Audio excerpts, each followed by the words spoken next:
नमस्कार, news capital express देख रहे हैं आप। मैं हूं आपके साथ गुंजन। जन आशीर्वाद यात्रा पर हुई पत्थरबाजी पर विधायक रामेश्वर शर्मा का कांग्रेस पर तीखा हमला। अरे कांग्रेसियों, जनता का आशीर्वाद तो तुम्हारी दादी इंदिरा गांधी जेल में डालकर भी नहीं रोक पाई थी, तुम पत्थरों से क्या रोकोगी? चाहे पत्थर फेंक लो, आग लगा लो या गोलियां चलवा दो, लेकिन जीतेगा कमल, खिलेगा कमल। आगामी चुनावों की समीक्षा के लिए यहाँ आए हैं, जो पिछले 2 दिन से हम लोग समीक्षा कर रहे थे। मध्य प्रदेश मनोरम प्राकृतिक एंडाउमेंट से भरपूर है, ये हम सभी लोग जानते हैं। दूरस्थ जंगलों में बसे ट्राइबल कम्युनिटीज से लेकर ऐतिहासिक धरोहरों से भरपूर शहरों तक अद्वितीय विविधता को जीवंत रूप से दर्शाता है आपका ये राज्य मध्य प्रदेश।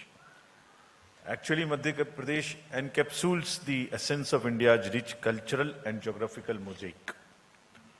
इसके उत्तरी सीमा पर गंगा यमुना के मैदानी इलाके हैं, पश्चिम में अरावली, पूर्व में छत्तीसगढ़ी मैदानी इलाके तथा दक्षिण में ताप्ती घाटी और महाराष्ट्र के प्लेटू हैं। यहाँ घने जंगल और फर्टाइल प्लेन्स को एग्जिस्ट, और इसी विविधता के कारण यहाँ की भाषाओं, संस्कृतियों और परंपराओं का एक अद्वितीय मिश्रण विकसित हुआ है। And we salute the land, we salute the state. चुनाव आयोग की तरफ से आपके माध्यम से सर्वप्रथम इस गौरवशाली मध्य प्रदेश वासियों का हार्दिक अभिनंदन और उनको पुनः नमस्कार। और आगामी चुनाव यानी लोकतंत्र के त्योहार में बढ़ चढ़कर हिस्सा लेने के लिए आपके माध्यम से मैं सभी मध्य प्रदेश वासियों से, सभी वोटर से आह्वान भी करता हूं, वो अपने मताधिकार का प्रयोग करने अवश्य आएं, ऐसा उनसे अनुरोध है, आग्रह है। आप अवगत हैं कि भारत निर्वाचन आयोग किसी भी चुनाव को पूरी तरीके से निष्पक्ष, स्वतंत्र और ट्रांसपेरेंटली कराने के लिए प्रतिबद्ध है। हमारा ये भी प्रयास है इस चुनाव में कि जितने भी वरिष्ठ नागरिक हैं, persons with disabilities, transgenders, particularly vulnerable tribal groups, और जहां भी कोई वल्नरेबिलिटी है या डिसएडवांटेज है, उनको पूरा करके समावेशी तरीके से इलेक्टरल रोल को तैयार करें और साथ ही साथ सबको वोटिंग के लिए प्रेरित कर बाहर लेकर आएं। तो पिछले 2 दिनों में हमने क्या किया, क्या प्रश्न हमारे सामने आए और उनके क्या उत्तर हैं, ये मैं आपके माध्यम से अब तैयारी के बारे में बताना चाहूंगा। सर्वप्रथम हमने सभी जो रिकॉग्नाइज्ड पॉलिटिकल पार्टीज हैं उनके प्रतिनिधियों से मुलाकात की। उसके बाद सभी एनफोर्समेंट एजेंसी सेंट्रल और स्टेट की, फिर सभी डीएम्स, एसपीज, कमिश्नर्स, आईजीज सबके साथ मुलाकात की, उनसे समीक्षा की। और अभी कुछ देर पहले यहाँ के वरीय पदाधिकारी, जिसमें चीफ सेक्रेटरी, डीजी और सभी एडिशनल चीफ सेक्रेटरी लेवल के कंसर्निंग अफसर्स थे, उनसे मुलाकात की। तो इससे हुआ क्या, मैं आपके सामने ये पहले रखना चाहता हूँ। तो जो मेन पॉइंट्स पॉलिटिकल पार्टीज ने हमारे सामने रखे, वो आपके सामने मैं फर्स्ट रखता हूं, और उसका जवाब भी क्या होगा ये भी आपको बताऊं। तो आपके माध्यम से उन्होंने प्रश्न रखे, हमने उसकी समीक्षा की और आपके माध्यम से उनको जवाब भी उसके हम देंगे। तो हमने आपसे मुलाकात की, बीएसपी, बीजेपी, सीपीआईएम और इंडियन नेशनल कांग्रेस, इनके पदाधिकारी और प्रतिनिधिगण हमसे मिलने आए।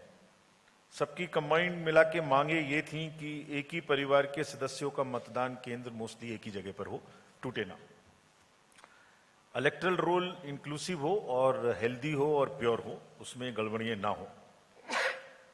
किसी पर्टिकुलर कॉन्स्टिट्यूएंसी में कुछ शिकायतें भी मिली, जिसमें भोपाल शहरी क्षेत्र की भी 1-2 कॉन्स्टिट्यूएंसी शामिल है।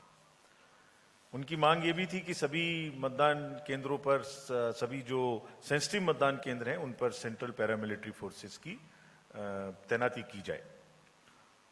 मतदान केंद्रों में किसी भी अप्रिय घटना को देखने के लिए वेबकास्टिंग की जाए, ऐसी भी पॉलिटिकल पार्टीज की मांग थी। वोटिंग शुरू होने से पहले कम से कम 50 वोट की मॉक पोलिंग की जाए, ताकि वो निश्चित हो सकें मशीन्स के बारे में। इलेक्शन मीटिंग्स या जो भी सुविधाएं कैंडिडेट्स को मिलती हैं या पॉलिटिकल पार्टीज को मिलती है, उसमें लेवल प्लेइंग फील्ड हो, और ऐसा कोई सिस्टम क्रिएट किया जाए कि जो पहले आए उसको पहले मिले। ऐसा ना हो कि pick and choose district administration करे। चुनाव पर्यवेक्षक जो आते हैं वो एक तो मिले उनसे लगातार, और दूसरे ऐसे होटलों में, ऐसी जगह में ना रुकें जो किसी राजनीतिक पार्टी के किसी कैंडिडेट से जिनका कोई कनेक्शन हो।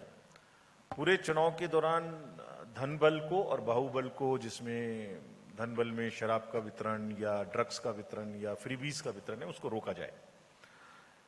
ईवीएम्स की फुल प्रूफ सिक्योरिटी की जाए।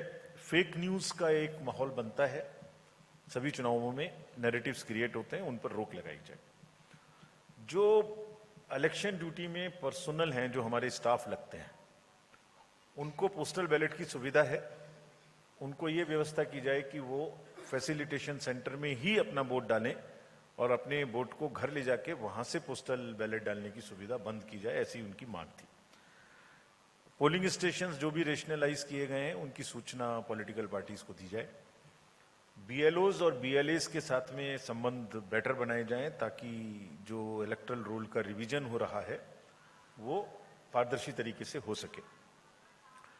कमीशन की गाइडलाइंस के अनुसार जो पदाधिकारी कुछ अधिक समय से एक जगह में हैं और चुनाव को प्रभावित कर सकते हैं, उनका स्थानांतरण किया जाए।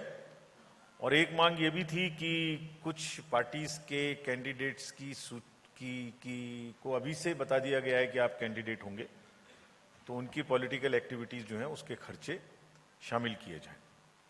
मैं इन सब विषय पर आपको धीरे धीरे जहां विषय आएगा उसका उत्तर दूंगा। तो now to start with the basic profile of the electoral preparation, I like to start with the overview of the electors in this state.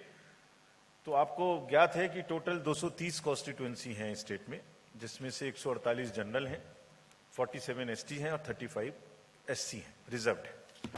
Total electors की संख्या मध्य प्रदेश राज्य में 5.52 करोड़ है, और जिसमें मेल फीमेल लगभग बराबर हैं, थोड़ा फीमेल कम है, बट 2.67 करोड़ महिला मतदाताओं की संख्या है।